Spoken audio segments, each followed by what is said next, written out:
Hi guys, and welcome to today's video. So as you know, I've recently been wearing gels as well as regular polish. So I thought I would do a little comparison for you, for those of you who are interested.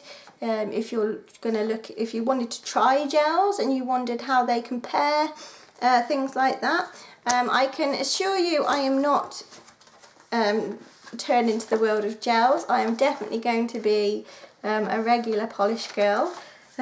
Gels have just been really handy over lockdown for me because I haven't had as much time to do my nails and my nails have been weak, so they've really helped for that, and I also really like them on toes. But I've got quite a few notes here, so you'll have to excuse me if I'm looking down, but I don't want to miss out any details that I've wrote down. So I've gone through and done like a few categories. So first up we've got colour range. So I still feel that there's more colour options with regular nail polish because obviously we have the indie brands and things. However, there are more options popping up with the gel polishes. There's a lot of glitter mixes and things I've spotted here, there and everywhere, and they're sort of bringing out ones that you can do things with. So I know Glam Polish have got some that I think they're a little bit watery or sheer.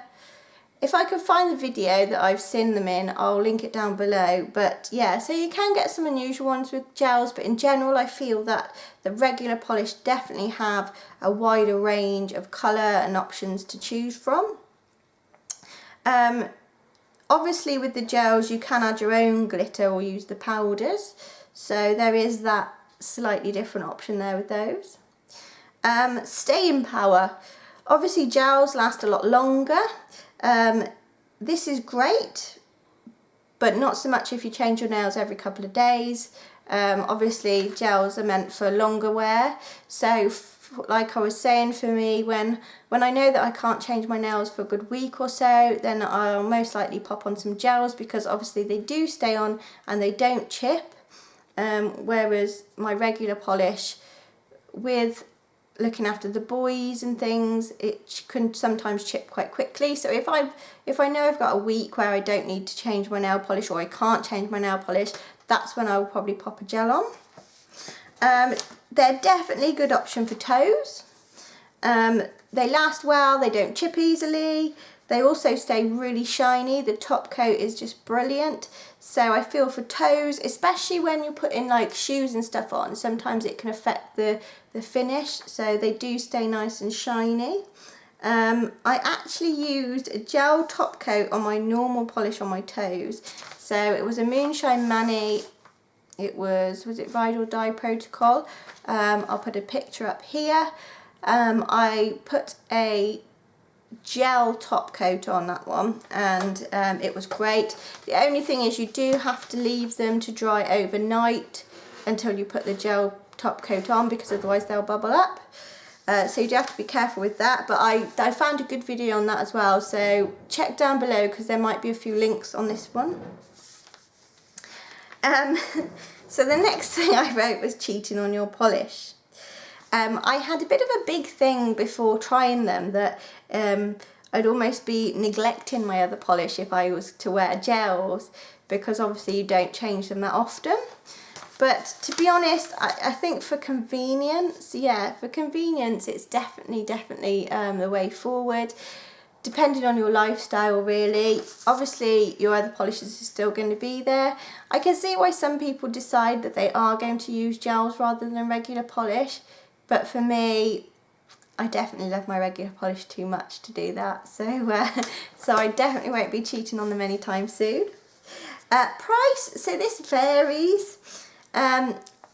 For regular polish, mainstreams are obviously a slightly cheaper option. You can get things like Essence and Rimmel for quite good prices, Barry M. But obviously you've got the more expensive side, which are the indies and the higher end brands, whereas gels, I think for decent ones you do need to pay a bit more money, especially for the top coats and things. There are a couple that are on the sort of lower end, but I still feel they're slightly more expensive than what you could get. You know, I mean, you could go, if you needed a random polish, you can go to the Poundland and get one for £1. So I think it depends what you need, but I think definitely gels are slightly more on the expensive side. Removal. So I didn't personally like removing the gels. I've tried several different ways. I can't get on with removing them very well, and I end up feel like I'm scraping my nail a little bit. I did recently find a video from I can't think of her name, but I'll link it down below anyway. A video on how an easy way to take them off. It's quicker to remove regular nail polish. Even easy removal with the gels still takes 10-15 minutes, I think. So yeah, time consuming, and I just can't, yeah. I do find the removal quite annoying, I'm not going to lie. So application and drying time. So the gels are thicker, a little bit thicker, most of them. A couple have been a bit more normal consistency, but most are quite thick.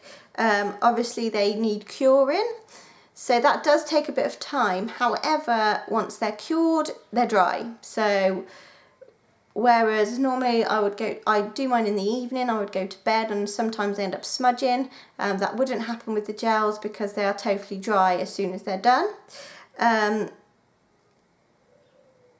Yeah, oh, you have to be, I've put here, sorry, when you're doing it, be careful with the gels on your skin.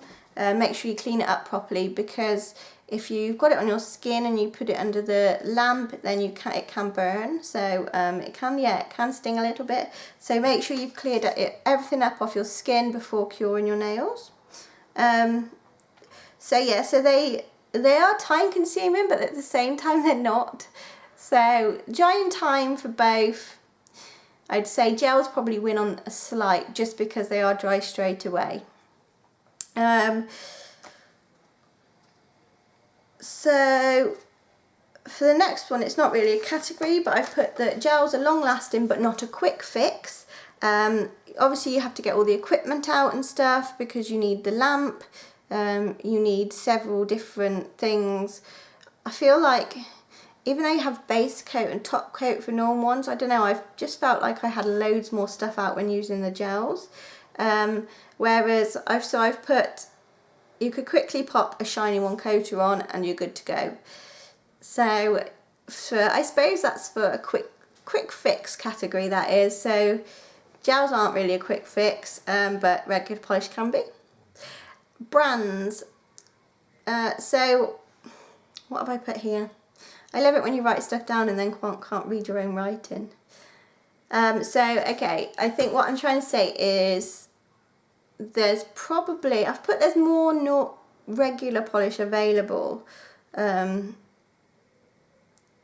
So whereas most gels are probably online, although we do have like Sally's Beauty and stuff.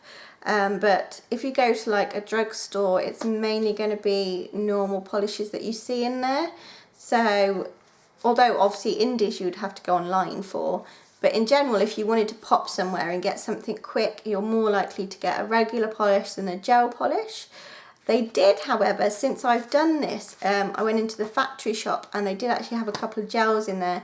They weren't, you know, the nicest of colours, but still, maybe they are starting to show up a bit more often in shops. Yeah, I've put, you can't get bargains quite as much. So like you can get, I don't know about TK Maxx. Let me know if you've ever seen gels in TK Maxx. I don't think I have. So you'd have to look for sales and things if you wanted for a bargain on gel polish, whereas you can easily get 3 for 2 or you know, discounted ones and things like that most places for regular polish.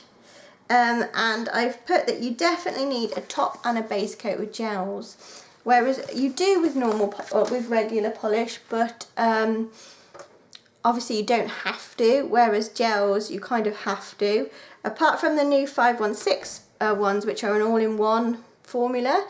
So I've just tried those out because I won some in a competition, so there will be a video coming of that as well.